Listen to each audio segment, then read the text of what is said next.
Look, it's absolute chaos for parents and students right across Queensland today.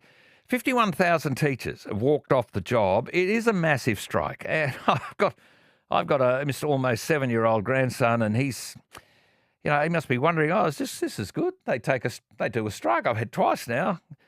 It's not good, but it means for people in, say, years 11 and 10, students, they're being interrupted right in the middle of assessment blocks. The Education Minister says it's all for nothing. And the strike won't make a scrap of difference, and he refuses to cut any special deal. And the students, well, they seem to be suffering for no reason at all. I actually think, myself, it's the big diversion for the leadership of the Queensland Teachers Union who've fouled this up. They fouled it up. So what they do is they change the subject and say, righto, we're all out. Don't look at us. Let's blame the government. And the other thing that's missing is the Teachers Professional Association of Queensland, another union that could actually be at the table, but the laws of Queensland won't allow them to sit down and negotiate on behalf of their members. I think it's crazy. It's got to change. Edward Schuller is the State Secretary of the TPAA, which is the Teachers Professional Association of Queensland. He joins me. Edward, good to see you.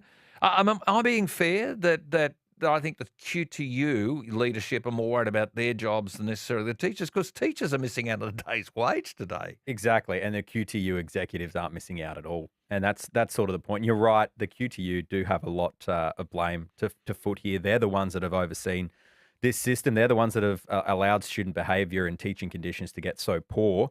And they're also the ones that, in principle, agreed to the original offer by the government, that they agreed.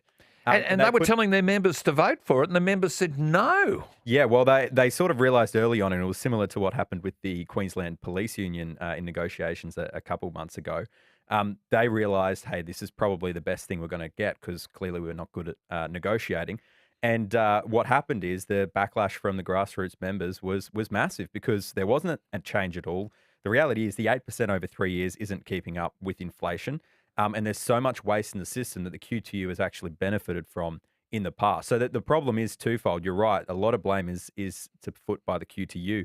But like you mentioned, the Queensland government, when you only deal with one party here, when you're only dealing with one negotiating, one representative body, of course it's going to stall. Of course you're not going to get anywhere, particularly when they fund your opposition in the Labor Party. So it's pretty clear to the Liberal National Government, if you don't want this sort of thing to happen, if you want the best arguments, the best voices at the table, open it up. Yeah, the QTU should be at the table, sure.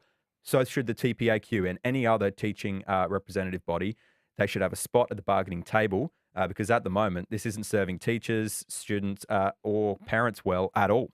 And I guess that's the point, isn't it? A variety of voices on these negotiations could make a difference. You might have a better idea to the QTU. They might have a better idea than you. You could bounce off each other and actually get the government to fall into line. But they're weakening. The government is right. This whole thing's pointless, because they're only talking to one group. Well, did the first strike work, by the way? Like that didn't move the offer at all. It was already at conciliation. It's going to go to arbitration.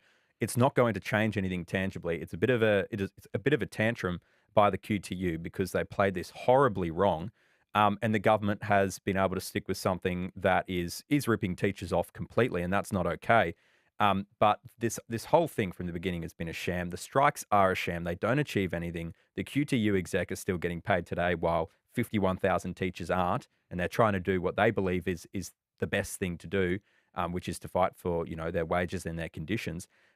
But at the end of the day, there's no diversity of thought at all at the bargaining table. There's no one talking about what actually needs to be done, which is to decentralise the education system, to put local schooling communities back in charge of education. And by decentralising it, by getting rid of the clutter in the Department of Education, particularly at a state level, the federal level similar, but in this EB, by getting rid of that, by having a voice that is actually fighting for teachers, students, and parents to get the best outcomes, then you can pay teachers more. Our plan was to pay them 31% more, and that might seem unrealistic, but that would be to no extra expense to the taxpayer just by reforming the education system. So the whole system is now caught up in bureaucracy, and convenient bureaucracy, because as I understand it, the QTU kind of get first go at all of the negotiations, all of the little side deals. We're going to form this committee. QTU must Yep. be on it and so forth. So there's all these little sort of in-house kind of cooperative things. You guys don't get a look. No, we don't. And more importantly, our members don't get a look. So thousands of teachers across Queensland are being shut out. And it's similar across other states in terms of the bureaucratic bloat. It's not a thing that's unique to Queensland. But what we have seen is competitive unionism, like in New Zealand, like in other countries as well, in Canada and the US. It does lead to better results for the system at large. So it's not a zero-sum game that either the government wins or the union wins. There is a way where we can gut the bureaucracy and let teachers teach and let them be paid what they should be paid, but not to an unduly expense to the taxpayer. And because this cozy arrangement thing works for those who are in it, and it doesn't work for everybody else. So teachers who are upset about the wage offer have got a point, haven't they? I mean, teachers should be paid more. 100%. There's no doubt there whatsoever. But again, I don't think the QTU were genuine in their negotiations from the very start. They knew that this is what would happen. But they wanted to make a song and dance, and they've been out there boasting, "Oh, we've signed up, 3, 4, 5,000 more members since the start of this thing." And it's like, yeah, what have you achieved? What have you actually done? You've taken the 2 days' pay now from 51,000 teachers while you've still been paid, and you're taking more in union membership fees. And then they're sending out emails talking about how, it's time the pay is gonna come out of your account soon, so make sure you pay us. It's just ridiculous, and I don't think teachers are being served well by the QTU. If they were, we wouldn't exist as an alternative union, but they aren't. Isn't it frustrating? And I keep saying Jared Blay has the responsibility to allow your members to have a seat at the table. They need to change the industrial instruments, the laws that prevent you from being part of these negotiations. 100%. And the thing is, Gary, it's such a quick change. It's such a quick change. It's a slight alteration to the Industrial Relations Act of 2016. And with that change, it means that there can be competition. And with competition comes accountability. Because at the moment, who is the union accountable to? You'd say they're members, but if they leave that union and they come to us, which they have, and we do advocate strongly, but they're largely accountable to no one. And they continue to benefit from it. So for the Queensland government, if they want better outcomes for schools, if they want the conversation to shift from just this simple, we're going to get 8% over 3 years or 9% over 3 years while the system remains really appalling and teachers leave and student results are plummeting, then you have to change the system. It's not going to happen by tinkering around the edges. And the very first change that should be made is by allowing different voices at the table, which should be done by a change to the Industrial Relations Act. So to Jared Blay, to David Crisafulli, now is the time. This is all the evidence that you need. Teachers are being left worse off. So are students. So are parents.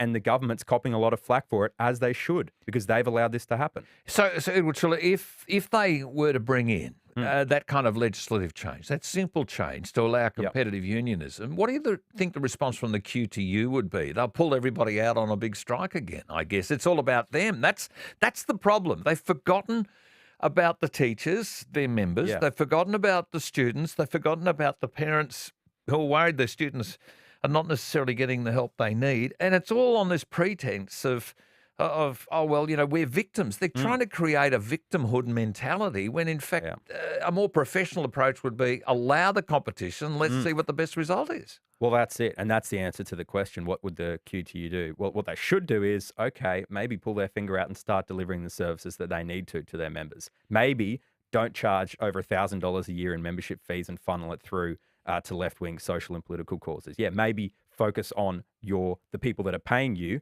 to do a job, which is to protect your interests, to advance your conditions, and actually start doing that. That should be the response to it. And if it's not the response, then they should bleed members. They should bleed members. And if we were to get into a position where we started doing the same thing, very different because in our constitution we're apolitical, so we can't give money to any political party. But if we were to lose our, strength in goal and purpose and throw teachers on the bus, we should have zero members as well. This is the thing. This is the idea of competition. This is the idea of the consumer and the member in this regard being able to choose what is best for them and what's going to best advance their interests. It's an outrageous concept to think that union leaders would work for union members. I didn't think that was the answer, Edward. I thought you're supposed to all be working for your own political careers down the track. Well, that is what it has been a lot of the time for these unions, and you know the links between the QTU and the Australian Education Union and the Labor Party. I mean, they share spots in their executives. When members of Parliament jump out of Parliament, they jump straight into the union and get a cushy $200,000, $300,000, $400,000 a year job. All of this stuff, it's one big cash cow. That's why they want the Department of Education bloated, by the way, because a lot of those people in those departments, these pencil pushers doing a whole lot of nothing, join the QTU because they're aligned that way politically, and then that's an absolute cash cow for the QTU. So there's a direct incentive for them for there to be no real progress. There's a direct incentive for the QTU to embed the systemic failure that is in our education system, because that's what pays them. And then it really just becomes a matter of, oh, okay, well, are the QTU going to be altruistic here? Are they going to finally put their members' interests first? Well, on the last 30 years, it's pretty clear they're not going to. So the government has to take action. The government should allow competition, not just in education, but in health, in policing, in every single other aspect, in every industry, because the worker is the one that will benefit from different voices being at the table and accountability coming through that competition. Yeah, I think individual workers should be able to group together as they seem. So if the minister says he won't sit down for a one-off deal, does he now ring you guys up and actually change that industrial instrument and sit down and see what deal you can come up with? Yeah, we're waiting for the call. We've made it pretty clear that we're ready. We've got a plan. We've got a Go Local campaign to decentralise the education system, which will solve many of the problems that the government are worried about in terms of expenditure, and it will absolutely address the issues in teaching, mainly, importantly, student discipline, because principals at the moment have got their hands tied. They're beholden to the bureaucratic blob. They're not beholden to local schools. By decentralising it, we'll be able to address student behaviour. And just quickly, one of the things that was in that original proposal that the QTU agreed to in principle was this extra board, student behaviour board, that was going to be dominated by the QTU. More money, more waste, the same voices at the table, trying to fix an issue that they have in part caused because they've been overseeing this education system, which has failed everyone. Okay, well, big disruption is needed, not a disruption to schooling, but we need a disruption in these cosy arrangements, I think. Good to see you, Edward Schuller. Thank you for your time. Cheers, Gary. He's the State Secretary of the Teachers Professional Association of Queensland.